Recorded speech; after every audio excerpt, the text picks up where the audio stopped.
Tila nagsimula na ang martial law. Naku po, naku. Bakit tuka nyo? Kasi marami yung nagko-komento, ano to, martial law na ba yung ginagawa ng gobyerno? Meron ng bagong panuntunan na gagawin daw ang gobyerno para pigilan ang mga kababayan natin mag-criticize. Naku, hindi maganda yan, hindi maganda. Sila na ang magde-determine kung sino ang fake news at kung sino ang tama. Naturalmente, pagka laban sa kanila, sasabihin nilang fake news yan. Pagka kinriticize sila, sasabihin nila fake news yan. Naku, mukhang hindi maganda. At hindi lang po yun, mga kababayan. Meron na silang plano na kailangan irehistro na daw ang lahat ng social media accounts mo. Naku, talagang hakbang na ba ito ng martial law? Mukhang matindi na itong nangyayari sa ating bayan. Parang tama ata si Pangulong Duterte sa sinasabi niya that the president is gearing toward martial law. Nako, matindi. Yan ang focus nila ngayon. Kaya mga kababayan, sana ay tayo ay magbantay. Tayo ay talagang bantayan natin ang mga nangyayari sa lipunan. Dahil, naku, iba na ito. Iba na. Ito, ibabalita na natin. Unang-una, syempre, walang iba kung hindi itong si hari ng fake news. Hindi pala. sorry naman, hindi pala siya hari ng fake news. Reyna ng fake news. Hindi pala. Ikaw naman, Banat Bay. Hindi nga daw siya attack dog Kayo naman, sinasabi ninyong attack dog siya. Hindi naman daw siya attack dog. Siya daw po ay defense dog, Anyway, tingnan natin itong sinasabi ni Madam Vlogger na napunta sa Malacanang. Net 25. Yan. Yusek, kanina po nabanggit ni Acting Secretary J. Ruiz na I'm here po. Ang layo na tingin ko. Na kailangan po pag-aaralan yung pagkakaroon ng regulatory body sa social media para maiwasan po malaman ng fake news. Can you elaborate po regarding dun sa kanyang binanggit na medyo hindi po... Alam niyo ba kung kailan ginawa yung MTRCB? Nung panahon niya, kinreate siya nung panahon ni Marcos. Yung senior, yung matandang Marcos, kinreate yan. Kasi may mga pumupuna sa gobyerno noong panahon nila. Marami mga iba't iba mula sa balita, mula sa sining, sa drama. Yan talagang konteksto niyan. Yan yung konteksto niyan kasi may mga pelikula noon. Kasi noon, kontrolado nila yung news di ba? So may mga ginagawang parang mga movies at the same time may mga yung live performance on stage na kumikriticize sa gobyerno. Ngayon, dun sa movies, yun talaga yung matindi dun. Siyempre kasi sa mga sinihan yan, marami yung nakakapanood sa television yan. Kaya nila kinreate yung MTRCB. Meron nga dyan sa parte ng MTRCB na nagsasabing kung ikaw ay para makakasira sa gobyerno, ikaw ay dapat ipagbawal. Parang ganun. May ganun din may ganun. Babasahin ninyo, makikita nyo yan sa ng MTRCB. So parang ngayon, inuulit pa nila. Proud pa sila doon. I have nothing against with MTRCB Ang akin, they're just following a law. Okay? Which is, sa totoo lang, sa tingin ko, that law is already, wala na sa hulog yung law na yon. Kailangan ng baguhin. May mga dapat ng baguhin. Hindi ko nga maintindihan.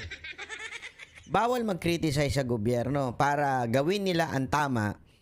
Para itong mga government official, gawin nila yung kanilang tamang trabaho at karapatan naman nating punahin sila dahil sila ay sinasahuran ng taong bayan. Pero yun pa yung ipagbabawal. Okay? Pero yung sugal, hindi pinagbabawal. Tataka ka Di ba? Yung sugal, lipa na. Wala silang inano dyan. Ang dami na namamatay. Marami na nagiging kriminal. Ang dami na nagugutom na pamilya. Pero kaliwat kanan ng sugal. Wag tayo maglukan mga kababayan. Nakakabuisit kayo. Pasensya na hindi ikaw madam minumura ko dito. Kayo buong entire government na focus so much on people who criticize the government. Pero hindi nyo fino-focus yung mga gambling online. Lipanan na yan 'Di ba? Lipanan na ho yung online gambling na yan. Kaliwat kanan na ho nating nakikita yan sa ating bayan. Ang dami na sinisirang pamilya niyan. Pero mas focus ninyo yung mga nagkikriticize sa gobyerno. Pangalawa, ano pang mas yung rampant na ayoko namang sabihin pero pambababoy sa ating mga kababaihan. Rampant na po yan sa social media ngayon. Formal na nga eh. Magsusubscribe ka na nga eh. Ayoko na lang banggitin yung pangalan pero tingnan ninyo, malala na. Alam mo yung mga panahong ganyan dati, tinatago pa eh. Ngayon, isinasama na talaga doon sa pangpamilya.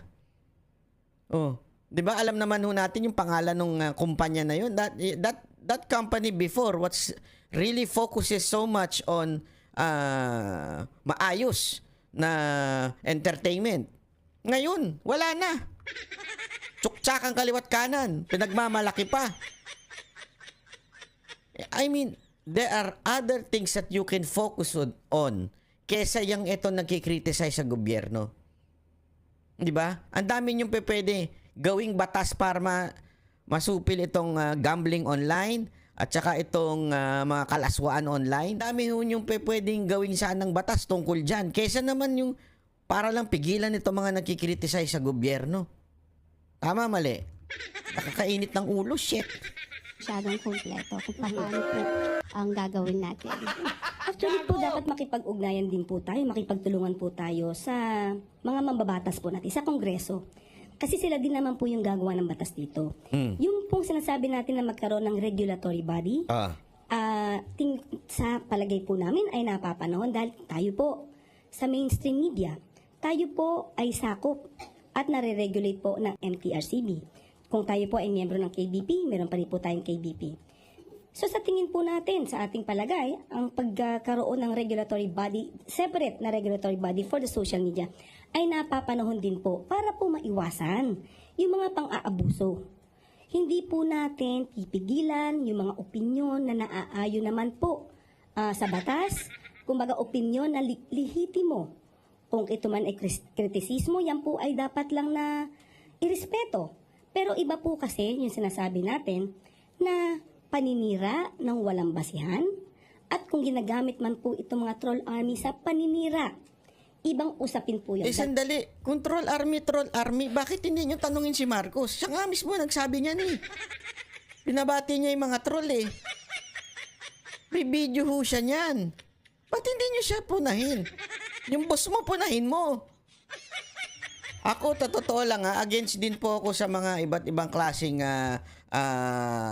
trolls. At pati fake news, ako totally against po ako dyan. Hindi ho ako hindi ako talaga pabor dyan sa mga... Ako din, hindi rin ako pabor sa yung walang mukhang account kasi hindi kayang panindigan yung kanyang sinasabi. Hindi ako against, whether in my color or outside of my color. Ibig sabihin, kung political, same kami ng politika, ako talaga, sorry to say, pero hindi po ako agree. When you are in politics, especially giving opinion, pasensya na sa mga tatamaan pasintabi na lang ho. Kung kayo may bibigay ng inyong opinion, dapat nakikita mukha ninyo. Kasi this is about politics eh. Yung credential, alam ko, yung credibility, napaka-importante. Kailangan kaya nyong panindigan yung sinabi nyo. Kung hindi nyo kaya, wag nyo nang sabihin. Sorry pero that's the truth. Kung meron man pong troll army, pero Pero yung troll, balik tayo sa troll. Yung sa troll army po, alam naman po natin kung sino ang troll, di ba? Alam po natin kung sino ang troll diyan. Walang iba ko kung hindi ang Malacanang ho ang may mga troll. Tingnan niyo sino yung mga pumupuri sa inyo. Tingnan niyo yung mga account. Kung hindi taga Zimbabwe, biro lang. Hindi ko alam kung taga kung hindi mga Indiano, kung ano-ano, di ba? Ay nako. kasi yan nila ay magpalabas at mag-share ng tamang balita. Hindi po yun pipigilan. Ang pipigilan lang po natin ay maabuso dahil po kapag po naabuso ito, mayroon po itong effect sa taong maaaring siraan, maaari ang mga organisasyon, ahensya na maaaring siraan na walang basihan. Malaki pong impact ito, lalo na kung paniniwalaan ng mga tao. So mas maganda po talaga na magkaroon. Yun lang po ang aming suggestion. Matuloy po sana at magkaroon talaga ng regulatory body. Para din po malaman natin ang bawat isa kung content creator ito, vlogger, blogger, malaman din po natin yung identity at hindi sila nagtatago sa mga dummy accounts. Ganun po.